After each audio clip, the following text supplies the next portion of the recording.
In 1958, children across China were waking up before sunrise. Not for school, not for work. They were picking up pots, pans, drums, gongs, and slingshots, and heading out into the fields to do something their government had made a national duty: kill every sparrow in China. Not some sparrows, not problem sparrows. Every single one. Down to the last bird. The government was tracking the numbers. Schools were competing against each other for the highest body count. Villages were being ranked. Citizens were being celebrated in state newspapers for their kill tallies. And across a country of 600 million people, the sound of banging metal filled the air from dawn until dark. Day after day, as birds fell from the sky by the millions. Within 2 years, China had killed approximately 1 billion sparrows, and within 3 years, somewhere between 15 and 55 million Chinese people were dead in the worst famine in recorded human history. Not from drought, not from flood, not from war. From the absence of sparrows. This is the true story of how one man's absolute certainty that he understood nature better than nature itself triggered a chain reaction so catastrophic, so irreversible, and so completely avoidable that historians still struggle to find words for it. This is the story of Mao Zedong's Four Pests Campaign, and it is one of the most devastating true stories in the history of the human race. To understand how a war on birds killed tens of millions of people, you first need to understand the man who ordered it. Mao Zedong came to power in 1949, after leading the Communist Party of China to victory in a brutal civil war that had consumed the country for decades. He was 55 years old, iron-willed, and completely convinced, not as a matter of politics, but as a matter of deep personal belief, that the laws of nature were obstacles to be overcome by human willpower. His slogan said everything you needed to know about how he saw the world. Ren Ding Sheng? Tian? Man must conquer nature. He said it often. He meant it literally. He believed that a sufficiently organized, sufficiently motivated population could bend the physical world to their will. That crop yields could be doubled, tripled, quadrupled simply by telling farmers to work harder and think bigger. That nature was not a system of interlocking biological relationships built over millions of years. It was just an obstacle, and obstacles could be removed. In 1958, Mao launched the Great Leap Forward, one of the most ambitious social engineering projects in human history. The goal was to transform China from a poor agricultural society into a modern industrial superpower within 15 years. He collectivized farms across the country, pulling hundreds of millions of individual farmers into massive communal operations run by the state. He ordered millions of peasants to stop farming entirely, and instead build backyard steel furnaces in every village in China, because Mao had decided that steel production was the key to industrialization, and he wanted output to double within a year. The furnaces produced steel so poor in quality it was essentially useless. Farming tools were melted down to feed them. Farm animals were slaughtered. Fields sat untended, but that did not matter, because every local official in China knew one thing with absolute clarity. You reported success to Chairman Mao, or you faced the consequences. So the reports flowing back to Beijing were spectacular. Record harvests, record steel output. China was leaping forward. Meanwhile, across the country, the actual harvest was collapsing. Grain was rotting in the fields because the farmers who should have been bringing it in were standing over useless furnaces instead. And nobody dared say a word, because saying the harvest was bad meant saying Mao was wrong. And in China, in 1958, that was not something anyone did and survived. Into this already fragile, already quietly failing system, Mao introduced the Four Pests Campaign. The idea was simple. China had 4 pests that needed to be eliminated: rats, flies, mosquitoes, and sparrows. Rats spread plague. Mosquitoes spread malaria. Flies spread disease. These were defensible targets with real public health logic behind them. But Mao's reasoning was this: sparrows eat grain seeds. Eliminate sparrows, and there will be more grain for people. Therefore, sparrows are enemies of the Chinese people. He declared them, in one of the more surreal moments in political history, to be public animals of capitalism. Not one scientist in China, publicly disagreed. The ones who understood ecology and knew this was catastrophically wrong stayed silent, because in Mao's China, the cost of contradicting the chairman was imprisonment or worse. One ornithologist named Zhang Zuoxin raised concerns. He was publicly labeled a right-wing element and silenced. After that, the scientific community in China went quiet. So, the campaign began. And what happened next was unlike anything ever organized against any creature in the history of the world. Mao mobilized every person in China aged 5 and above. 5 years old. That was the minimum age for participation in the National Sparrow Extermination Campaign. The government issued detailed instructions. Citizens were to use drums, gongs, firecrackers, pots, pans, ladles, spoons, megaphones, red flags, bamboo poles, slingshots, wire cages, air guns, and scarecrows. The strategy was brutally effective in its logic. If you prevent a bird from landing long enough, it dies from exhaustion. A sparrow can only stay airborne for so long. So the mission was to fill every square mile of China with so much noise and chaos that no sparrow could ever find a single moment to rest. Schools competed against each other. Students were dismissed from class to go into the fields and bang metal. Factories halted production to allow workers to participate. Entire city blocks were organized into coordinated shifts, one group banging while another rested, maintaining constant noise around the clock. In Shanghai alone, 3 million people were mobilized in a single coordinated operation. Sparrow suppression headquarters were established in cities and towns across the country. Local leaders directed the campaigns like military operations. The effort had a chain of command, daily reporting requirements, and performance targets. The birds died in numbers that are almost impossible to comprehend. They fell from the sky, wings still beating, exhausted past the point of recovery. Their nests were torn from every tree, every rooftop, every building in the country. Their eggs were smashed.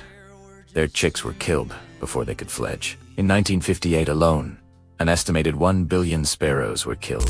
The species was driven to near extinction within China's borders in a single year. A child in Sichuan province who participated later recalled, "It was fun to wipe out the 4 pests.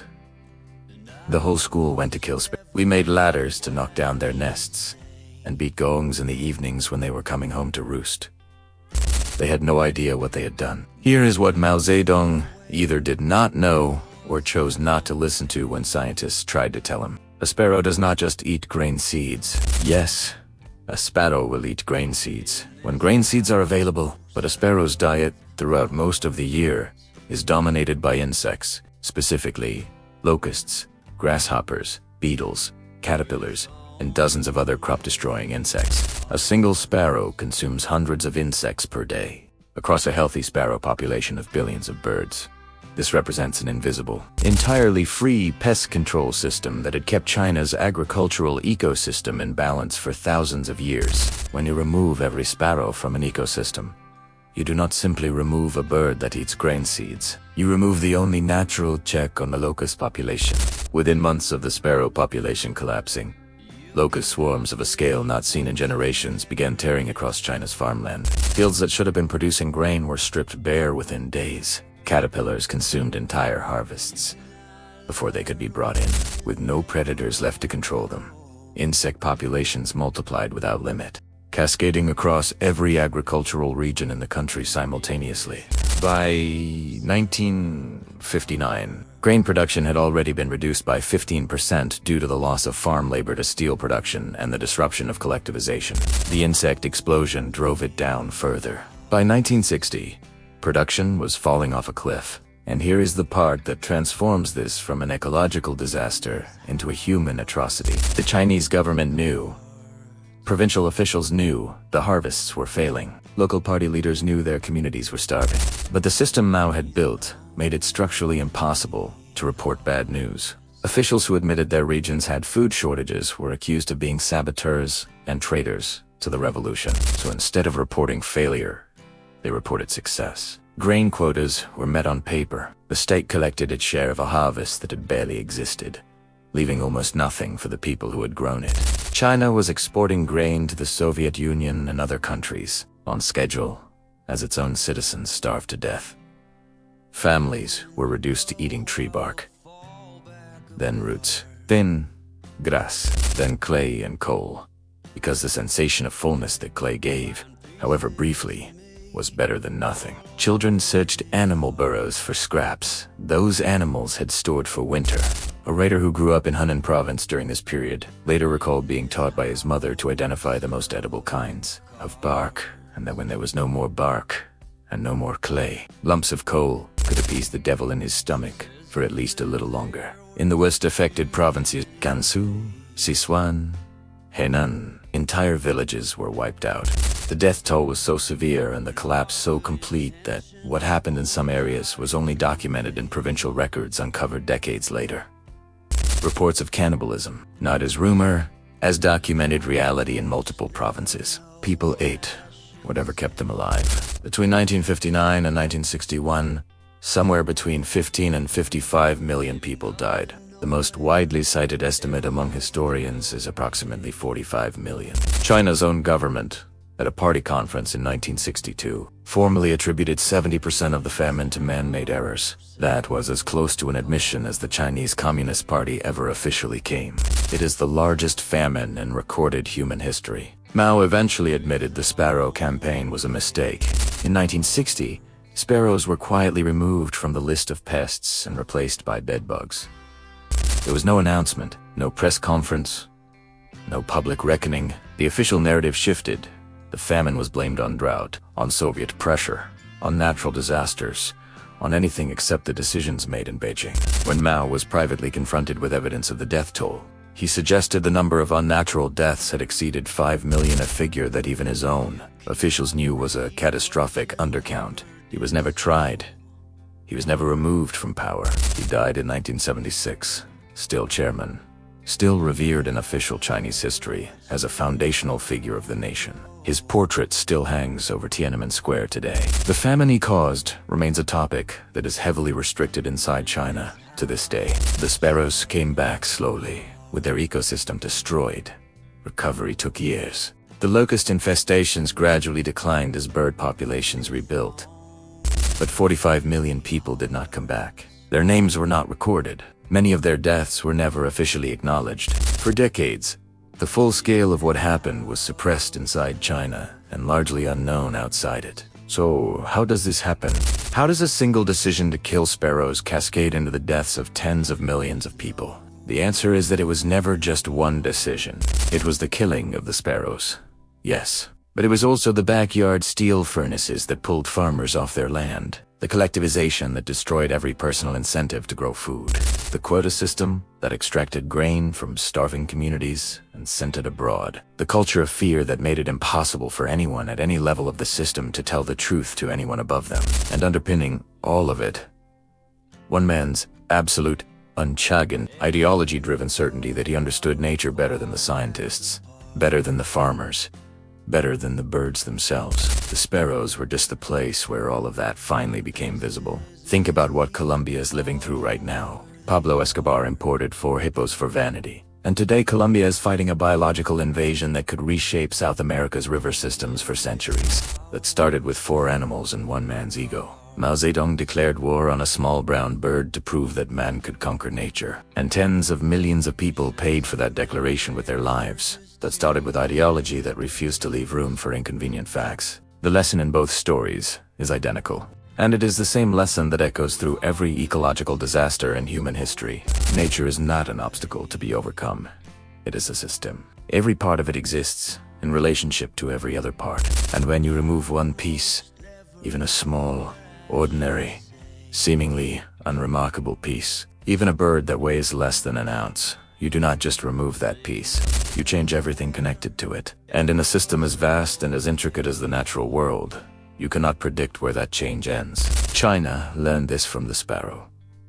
Australia learned it from the rabbit. Colombia is learning it from the hippo. The question history keeps asking, and that we keep failing to answer in time, is whether we will learn the lesson before we have already paid the price. Because once the sparrows are gone, the locusts come.